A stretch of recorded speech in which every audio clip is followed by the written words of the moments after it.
Well, hey, everybody. Happy Friday. It's good to be back in the studios here recording another Mike in the Midwest. So let's get cracking. It has been a week. It's been busy, but it's time to record. This is the fun stuff. So let's do this. Let's put the phone on. Do not disturb. And here we go.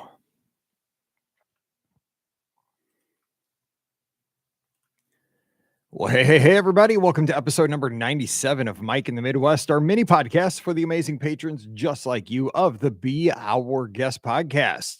My name is, of course, Mike Rallman, host of the Be Our Guest podcast. And, of course, I'm broadcasting from beautiful and hot St. Peters, Missouri, about 20 miles west of the convergence of the Mississippi and Missouri rivers here in the St. Louis metropolitan area, in the heart of the Midwest. That's why our show is called Mike in the Midwest. It's where I've grown up my entire life. I was born in St. Louis and I have never lived anywhere else. So I have the stories of the Midwest in my blood. And I saw a tweet today that I cracked up. I don't even know the guy that tweeted it. I have no idea. I think he's a teacher here at the local high school because I follow a lot of the coaches from the football team. I think that's who it was. Not positive, but the tweet said something to the effect of, I dare anyone from the Midwest to vacation anywhere other than Alabama, Florida, Colorado, or Michigan. And I kind of laughed at it at first. And then I'm like, "Yeah, that's kind of true. Like most of the people I know go to Florida. A lot of people go to Alabama. Paige goes to Colorado all the time. She loves the mountains. And then Michigan was kind of an outlier, but then I'm thinking of Scotty G. We're best friends. So I was like, whoa, that's kind of weird because a lot of folks don't go to California and stuff here. So it was kind of ironic. I didn't even realize that. But yeah, a lot of people down here go to the Smokies too, like the Tennessee and Kentucky, and of course down to Branson, but that's in our state. So anyway, that was kind of a fun tweet to process today while I was eating my peanut butter and jelly sandwich with my baked Cheetos at lunch. But we are back here in the studios, and I hope you've been doing well over the past couple of weeks. Of course, I've had a busy week and a half or so. We were down at Walt Disney World for Summit, the cheerleading championships, and I hope you enjoyed my coverage of that on the social media. Just a quick recap. Mallory's squad came in 10th in the country. We were very proud of them. They made it to the second day. They made it to finals day, which is always the kind of primary goal to get to be on the stage on the finals day. Didn't have their best performance on the finals day, but hey, we got 10th in the country, so you can't argue with that. We were happy. We got to celebrate. They got their medals. They got their picture outside at ESPN with the big globe there. So all fun was had there. They've already had tryouts for next year. They've already had practices for next year. So the journey to Summit 2023 has already started. That is how intense cheerleading is. And I never knew that. I thought cheerleading was just something you show up, you cheer on the sidelines, blah, blah, blah. You know, you don't really practice. It is not like that with All-Star Cheer. It is just as intense, if not more intense, than most team sports. So again, the climb for the championship has already started, and hopefully we'll make it to Summit 2023 next May. But they've already tried out; they are practicing already, and the journey continues. My life never slows down, I think. While we were down there, of course, I stayed a little bit extra for the Cosmic Rewind Media event, and I've talked about this on the big show. But what a cool coaster. I mean, this thing it's crazy. If you don't have motion sickness, you are in business. If you don't have any kind of motion issues, sensitivities, this thing is golden. I mean, it's just I've described it as like an 80s party through space on this coaster because you're going to get an 80s tune, Conga. You're going to get Everybody Wants to Rule the World. I got September by Earth, Wind, and Fire, which was the song I wanted. It was awesome. You can get Iran by the Flock of Seagulls, maybe a little Blondie tune. It's just great. So you're listening to 80s music and really good 80s music. Disco Inferno, I'd really like to hear that one. While you're just whizzing through this building that is ice cold. It looks like you're in space. It's not screens. It's like going through an Omnimax building. The whole thing is a big screen. And you're on a track like Rock and Roller Coaster, kind of, and just spinning from here to there. Looking there, looking here, looking everywhere. And it's crazy. Even if you have a little motion sensitivity, I just take a Dramamine or a Bonine and go for it because it is so much fun. And the queue's exciting. I mean, the queue's really cool to look at. Disney does queues so well. I just think it's, I'm an 80s child. I was born in 73. So I grew up in the 80s. You say Atari 2600, my ears perk up. I never had an NES, but I always wanted one. So it's one of those things. I had a Commodore 64. So if you talk anything from the 80s music, any toys from the 80s, Teddy Ruxpin, stuff like that, I'm just like, what? I'm in.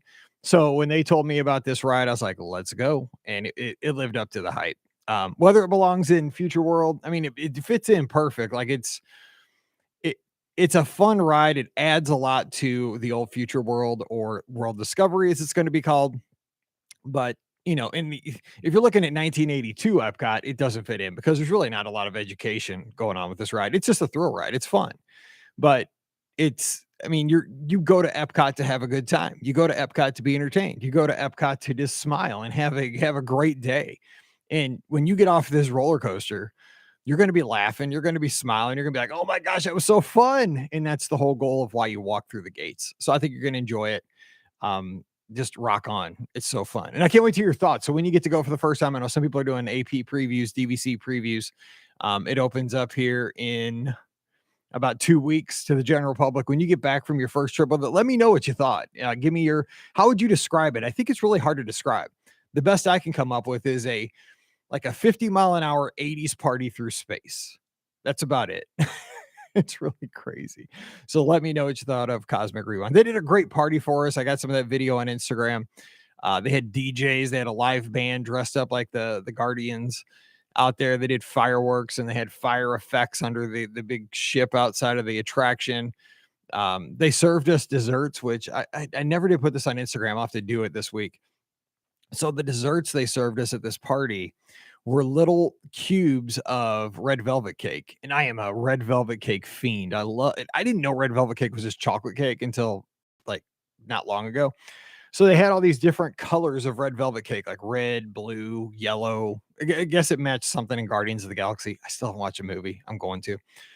But they put them in those little plastic dome containers that you used to get out of those machines at the front of like Kmart and Venture and Target. And sometimes, other big, like a Walmart or something, you put your quarter in, you'd churn the silver thing, and the little plastic dome would come out with a little toy in it. That's what they had all set up around the attraction, because they had little food stations and drink stations. But that's how you got your dessert, was these little machines, and you didn't have to put any money in them. You just went up and you churned it to the color you wanted. For some reason, I always wanted blue. And so I turned it to the blue one, and I'd twist the silver thing, and a little blue thing, a little plastic dome would come out with a cube of red velvet cake, but it was blue, and it tasted so good. I probably had 4 or 5 of those. So it was pretty incredible. But the creativity they come up with these things was pretty remarkable. So we had a good time with that, and you're going to enjoy this. So that's what I did while I was out of the office. And of course, we've announced the Be Our Guest podcast cruise, and a lot of you guys here, patrons, have filled out quote forms, and I've sent you the information for the cruise. A lot of you have booked, and I'm telling you, we have a lot of staterooms already booked in the last 48 hours for this cruise. The cruise is going to happen July 3rd to the 7th on the Disney Wish. So we'll be celebrating the 4th of July at sea on Disney Cruise Line's newest ship. This ship has so much going on. I mean, because the Dream and the Fantasy are awesome. I mean, I love the Fantasy. And this ship is going to be like the Fantasy, but everything is a little bit plus. The staterooms, the restaurants, the adult areas, the pools, the aqueduct experience. So we are going to have a blast. And when we do these, we have mixology classes, we have tastings, we have late night meets for pizza and for ice cream. The kids get together. If you have kids, the adults get together. We'll have theme nights. One of the nights we're going to have is, you got to rep where you're from. So for example, I'm from Missouri, so I might rock my Mizzou stuff or Cardinal stuff, or I have a tough thing. I know that we're going to talk, Kurt's going to have some feedback here in just a second. I'm sure he'll be rocking some Bama stuff. If you're from Tennessee, you might want to just trick out in all orange. If you're, Robert or somebody, Erica. So whatever it is, if you're from Chicago and you want to wear your Cub stuff, I'll wear Cub stuff and I'll throw you over the side. Just kidding. I won't. But we'll have a good time. We're going to have themes like that. We're going to have gift exchanges like with the fish extenders. It's constantly something going on.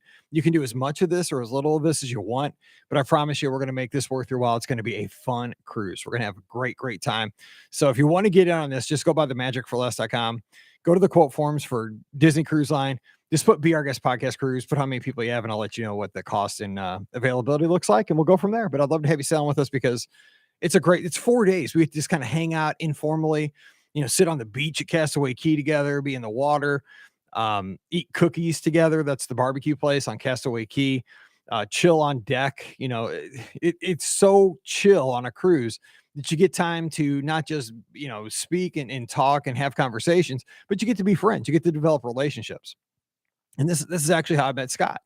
And Scott and I become, basically best friends over the past, 5, 6 years. So it's a fun time. And I'd love to get to sail with you, and just because there's no worries. You're at sea. You don't have to work. You don't have to worry about nothing. You don't have to do the dishes. You don't have to worry about dinner. You're going to fancy dinners. You're eating pizza late at night, ice cream. It rocks. So I'm just saying, come on with us. It's going to be fun. So let's get to the feedback for last week's show. And I got to hit this little tab here and see what's going on. Last week I talked about, this was a weird topic.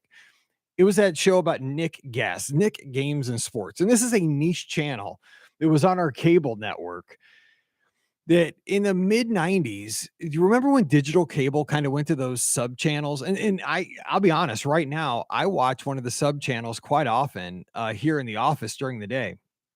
So we have a channel 24 in St. Louis, which is an over the air channel, which is it's kind of like it's used by like a religious group. It's Larry Rice Ministries, and he uses it. He does a lot of homeless shelters downtown St. Louis, but he puts on a lot of like old westerns on his channel. But he also does on Sunday mornings. He does a lot of evangelical stuff. But there's like sub channels for his channel. So like a 24.1, 24.2. And I watch this all on the cable. We have Spectrum. But one of the channels, and this is a national channel. It's called Me TV, and this is showing that I'm not young anymore. But it's got all old shows. And so the one show that I've been getting into lately, and again, this is on a really niche channel, this Me TV, is the Waltons. And I know that makes me sound like I'm 80, but the reason I am is because my dad has a super huge affinity for the Waltons, and he always has his entire life. And for my entire life, I've always made fun of him for liking the Waltons. And every time the Waltons would go on, I would leave the room. I would um I would be so anti this show. I kind of felt bad. And the thing is, I'm getting older, right? And my dad's getting older, and I feel kind of bad about that. You start to take inventory of your life and you think about, my dad is it's scary when you sit back and you see it. My dad and I are so much alike that we butt heads a lot of the time. Like, you put us together and we butt heads quite a bit. But when you look at us from like a 30,000-foot view, we have so much in common and I think you're probably like that with your parents. We have a lot in common. And so if somebody like an outsider were looking at Dodie Rallman and Mike Rallman, my dad and myself, they would see that maybe my dad is Mike 20 years accelerated, because my dad is exactly 20 years older than me. So is my mom. And so, you start to think about, what's my dad's journey been like? Because he was only 20 years ahead of me. And now that I'm 48, like, our life experiences aren't that much different. So I wanted to see why, because, when you're working at home by yourself, and you've maybe had to learn this over the past couple of years with work from home and the pandemic and so forth, that I have to entertain myself while I'm working on quotes and answering emails and sitting on hold. For example, I sat on hold with Adventures by Disney today for 4.5 hours. Of course, I was working on other things, but you're kind of tied to the, waiting for, you think so, you're optimistic, right? Somebody could answer at any time. They never do. But you're sitting there hoping. And so I always have the TV on in the background. And so I put the Waltons on because I wanted to see, what was this show? Why did my dad like this show so much? My dad is very religious. He goes to church. He's Baptist. He goes to church a couple times a week, plays drums at church, always has been. He's a deacon. And the thing is, when I see this show, I see why he likes it now. And the reason he likes it is, this is the Rallman family, like with his grandpa and his great grandpa, because the Waltons grew up. I'm not, this is going to be a show about the Waltons. I might do one someday, but the Waltons grew up apparently in this Jefferson County, Virginia, Appalachia. And that's where my family came from. My grandpa, Rallman, my dad's dad, grew up in a town called Ashland, Kentucky, actually in a town called Catlettsburg, Kentucky, which is about one of the most poor parts of the country in the Appalachians. I mean, didn't have anything growing up. I have a picture, which I'll have to post on Instagram, of my grandpa, when my grandpa was a twin. My grandpa's name was Charlie. He had a twin sister named Charlotte. Charlotte died when they were 3. They were playing in they had a barn on their property, and somehow one of the kids was playing with matches. The barn caught on fire. My grandpa got out. Charlotte did not. So they lost Charlotte when she was 3. My grandpa was always deaf in one ear because of the fire. But this picture has my grandpa and Charlotte in it as babies. And so you can imagine how old this picture is. My grandpa was born in 1921, and it's got his parents and it's got his grandpa in it. And they're standing on this piece of land that they owned in the Appalachians. And my dad went back years ago and bought this plot of land. It's not very big, but he calls it Rallman Mountain, like Walton Mountain. And it's not a mountain or anything. It's a plot of land. It's like a yard. But I see why he likes the Waltons now, because it's the Rallman story. I mean, we're not as dramatic as the Waltons or anything, but it's kind of that same thing. Like we grew up in the Appalachians, and our family's always been, kind of the same beliefs, very kind of old fashioned type thing. And I kind of get it now, and I'm kind of hooked on the show because I want to see things through my dad's eyes. So that's not even the topic of today's show, but I just kind of a side thing. But anyway, so let's get back to the feedback. Kurt Long, I mentioned him earlier, Roll Tide down in Alabama. Kurt, by the way, I promise you, he's the only person listening to this show that's been in a commercial with Coach Saban. Coach Saban, Alabama. He's been in a commercial with him. How cool is that? Man, you don't even know how much I respect and love Coach. Greatest coach of all time. And he does it right. He does it right. Oh, Kurt, I can't believe it. How awesome is that? He says, "Hey, Mike, once again, another great show. Just wanted to say you turned me on to You Don't Know Flack, and I'm hooked." Okay, so real quick, You Don't Know Flack is a podcast I found. I know how I found it a long time ago. I searched Commodore 64 podcasts, and that's what he started the show out talking about, because he's an old Commodore. He goes by Commodore on Twitter, and he talked about his old BBSing days and working on a Commodore 64 in the 80s, and so did I. But now he just talks about stories growing up in the 80s, about dressing up like a ninja or playing hide and seek in the neighborhood, or, this dorky bike he had when he was a kid that he spray painted and weighed a ton because his parents wouldn't buy him a good bike. It's just one guy talking into a mic and from like 10 years ago, and he's still going.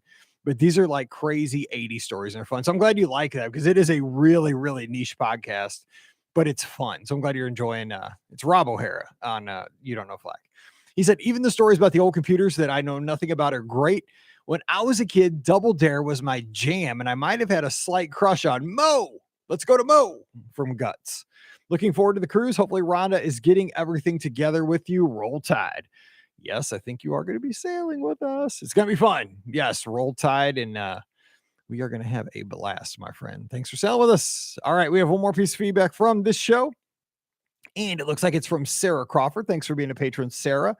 She says, "Hey, Mike, I've been following along this week. Congratulations to Mallory's team. From a parent perspective, I know too well the feeling of thank heavens it's over, and give me just a few days before the next adventure. I hope your extra days at Disney are magical. As for podcast feedback, I have never heard of Nick Gass, but I have heard of some of the games like Double Dare. The church bulletin was what caught my attention. We used to play games on the bulletin, sort of like I Spy. You would write a color on the bulletin, and my brother or sisters would have 3 guesses to figure out what you were looking at. You marked through the wrong answers and circled the correct one. You only got a point if your colored object was not discovered in 3 guesses. Of course, this was a silent game, because if you were caught playing by my mom or my grandmother, you would get in trouble. I love listening to the podcast. I can't wait to hear all about your cheer trip, your new magic band, and the coaster preview. Sarah's down in Tennessee." Oh my gosh, Sarah, I didn't know I was going to talk to somebody from Tennessee. Yes, rep the orange right now as I'm speaking in the office while recording. Mizzou is playing Tennessee in the SEC quarterfinals in softball. I can't even say Mizzou was up 1-0 when I started recording, and I had to put Epcot between me and the TV, the big Spaceship Earth backdrop. So we'll see how this turns out. But Sarah, thanks so much. Yeah, I will tell you, when my grandfather passed away, again, my dad's dad, we all went to church together. We went to the same church with my grandparents, our family. And my grandpa was an usher at service every week, and he was a deacon. My dad was a deacon. And so we'd always sit and, we'd go to Sunday school, and we'd be in big church, so um that's kind of how that worked. And the thing is that when my grandpa passed away, my dad got his Bible, and this Bible was worn out because my grandpa read his Bible every night. But I'm sure in that Bible were just tons and tons of bulletins, because you got a bulletin every week, and he handed them out at the door as people came in. And we played all kinds of games. We played the dot game, we played tic-tac-toe. We never played that one. We never played I Spy. I wish we'd have known about that, because we're always trying to entertain ourselves with the long sermons. And you'd have those sermons where you thought that the preacher was wrapping up, and then you go on for another 15 minutes and your stomach's growling, and you're never going to get a seat at lunch. The good news is we went to grandma's for lunch. So we didn't have to go out to eat. Grandma always made lunch for us at their house after church on Sundays. But yeah, it was crazy. So Sarah, thanks for the great memory, and thanks for the game. Next time there's a long sermon, we'll talk about that. All right, let's get to today's topic. Today, Dennis, I asked for some ideas for shows over on the Patreon Discord. And if you're not joining us in the conversation over on the Patreon Discord, please come on over, because we're having great conversations, not only on the Patreon Discord, but on the regular podcast Discord. It's fun. It's kind of a chat room that goes 24/7. We have one for the cruise. We're having a good time talking over there, but I needed some ideas for shows. And so one of the things that Dennis asked for down in Texas was my bucket list.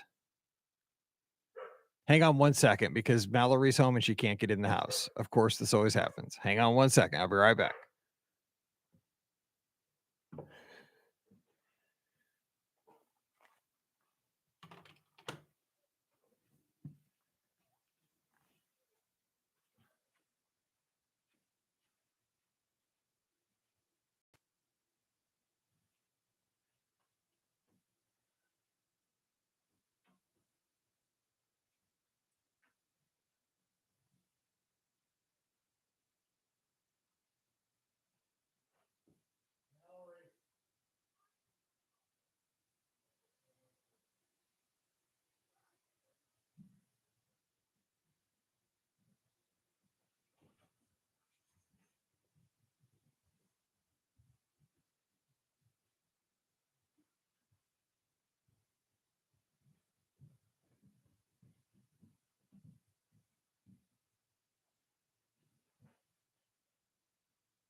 All right, we are back. Sorry about that. Of course, I texted Mallory telling her I'll be recording, and she couldn't get in the house. So, and I just checked, Mizzou is up 2-0 on Tennessee, but now it is raining, so they're in a weather delay. Anyway, so Dennis was asking about my bucket list, and I was thinking about that, and you know what? I know the concept of a bucket list, all the things you want to do before you kick the bucket. And there are, quite a few things I would like to do in life. One of those things is go to Disneyland, which I'm taking care of here July 2nd, God willing. And there, there's quite a few things like that. But I thought about this, the other day it was this morning when I was on the treadmill, I was thinking about doing this show. And I thought about doing something more of like a kind of a reverse bucket list, or something kind of like a I'm grateful list, and thinking about the things that I have already done in my 48 years that I've been alive that I'm super stoked that I've gotten to do in my life so far, that I really, probably don't deserve to have been able to do, or that I'm just darn lucky that I have gotten to do. So I was thinking about, and this is not a brag list or anything like that, but just some of the things that when I look back on life, like when you take your inventory of the things you've gotten to do on this journey on earth, like it's pretty cool to get to see that you got to do some of these things. And I was thinking about, just a few of the things that I'm super grateful for. One of these things is just this podcast. We started the show in the basement of my house in Florissant, Missouri in March of 2008. And it could have been just, one recording onto this copy of a program called Cool Edit Pro. At the time, I wasn't even paying for hosting. It was just a free thing, because, you only pay once you put up like 5 episodes, because you get a certain amount of free space. And that could have been it. It could have been something I tried for a week, 2 weeks, a couple people downloaded it, and that was it. But how lucky am I that enough people downloaded it and I got enough feedback that it gave me the incentive to keep going with the show. And because the show kept going, I've gotten to meet some of my best friends in the entire world. That has absolutely changed my life. Um, I get to sit down and record the podcast 3 times a week. I get to record on Monday nights. I get to do 2 shows then. I get to do one on Wednesdays with listeners of the podcast. That's where we do the trip reports. And it's always exciting to speak with our listeners directly and talk about their trips. That is absolutely so much fun for me because that is their special trip. That's your special trip. And hearing the excitement in that is just super cool that we get to share that together. And then I get to do these Mike in the Midwest podcasts now, which is a bonus. The COVID took so many things away from us, but this Mike in the Midwest show was kind of always in the back of my mind since about 2017 as a side podcast. But this gave me the incentive to get out there and just try to talk about some of these topics that I've always wanted to do. But I didn't think there was really an audience for it. But just because the circumstances happened, I got to have this podcast. I got to meet Ricky and Pam and Scott and all of our listeners. Scott, we've done 5 podcast cruises. How crazy is that? My dad, he works in radio, and radio stations sometimes, like morning shows, would do cruises with their fans. But I was talking with my dad the other day, and he said, he doesn't know a morning show that's had 5 cruises with their fans. Like, they might do one and they have a hard time selling staterooms for that one. We have such a great community that rallies around us that we've been able to do 5 cruises and just have some crazy stories and great memories and get to keep doing this every other year except for the pandemic year. And I'm so grateful for that. So we've also, one of the things also on this list that I was thinking about was just the great connection and the difference we've been able to make as a community with Give Kids the World. Not only have we been able to have a ton of fun with the podcast, and I love doing the shows, but we've been able to make a difference down at Give Kids the World. We have been able to make a tangible difference. People that are suffering have gotten a little, they've gotten ice cream. They've gotten to go to Walt Disney World. They've gotten to go to Universal. They've gotten a gift in their villa when they arrived at Give Kids the World. They've gotten pizza in the Pizza Palace. They've gotten love from people that love them. They've gotten to escape for a week from the hospitals. And it's because we've been able to rally with our fundraisers, and we'll be doing more. Don't worry. We've just been trying to catch up with things. But because we've been able to have this platform, we've been able to help. And that is a blessing. So that's kind of, this is the reverse bucket list and not what I'm looking forward to before I kick the bucket. What have we been able to be so lucky to get to do so far? A couple personal things. I am so glad that at some point in my life, I got to teach at Space Camp. When I look back on that, I'm like, whoa, I got to be an instructor at Space Camp USA. I got to teach teachers, which was super cool because this was in 2003 and 2002 and 2003. I hadn't even been teaching, but for like 4 or 5 years at that point. And here I was teaching all these teachers who would go down to Space Camp for a week over the summer for professional development. And the ironic thing about that was the last group of teachers that I taught every summer, they were entirely made up of teachers of the year from every state in the country and teachers of the year from international nations. So I was teaching the state teachers of the year and teachers of the year from places like the Philippines or Vietnam or Russia or Spain or France. I mean, we had Italy, everywhere, Portugal, it didn't matter. Brazil, they were from everywhere. And it was such a blessing because I didn't know more than these teachers. These teachers were way better teachers than I was. But I was quickly able to figure out, Mike, teach the lessons that you've been, prepared to teach, these lessons about space shuttle orientation and how to fly the orbiter and the simulator and what it's like to live on the space station. I had all these prepared lessons that I did, how to make a sundial on your playground with your kids, all these cool things. But I also learned shut up and listen.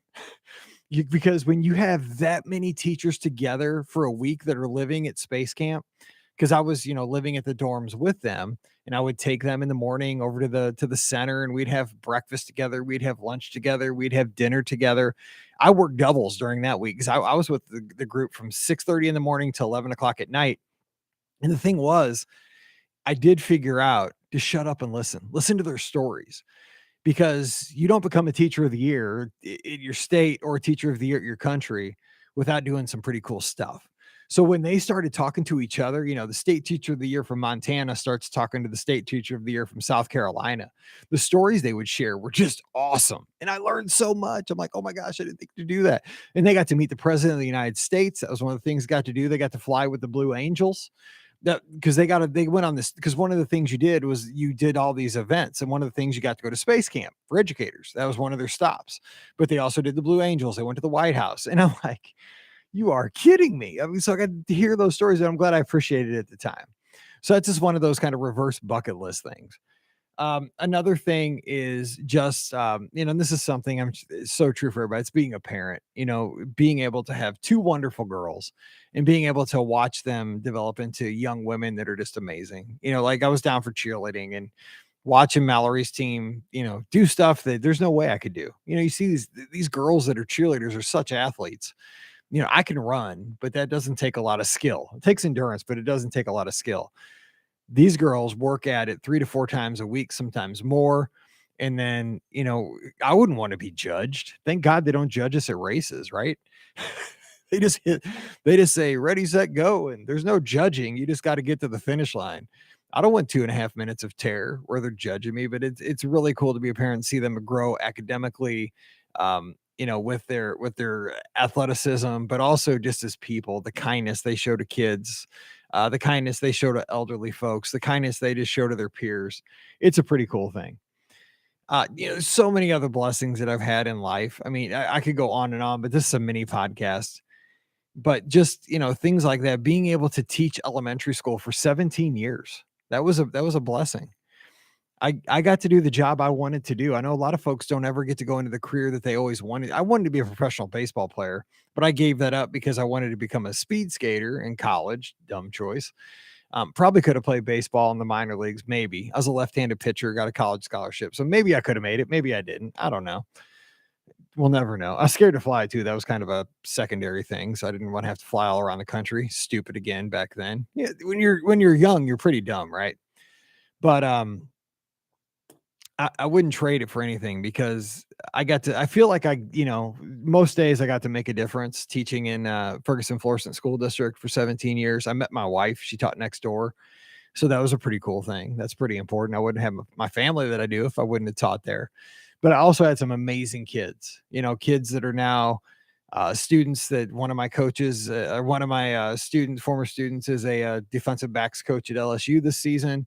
I have another one that's in the Air Force that flies the refueling tankers for the Air Force. She's an amazing young woman.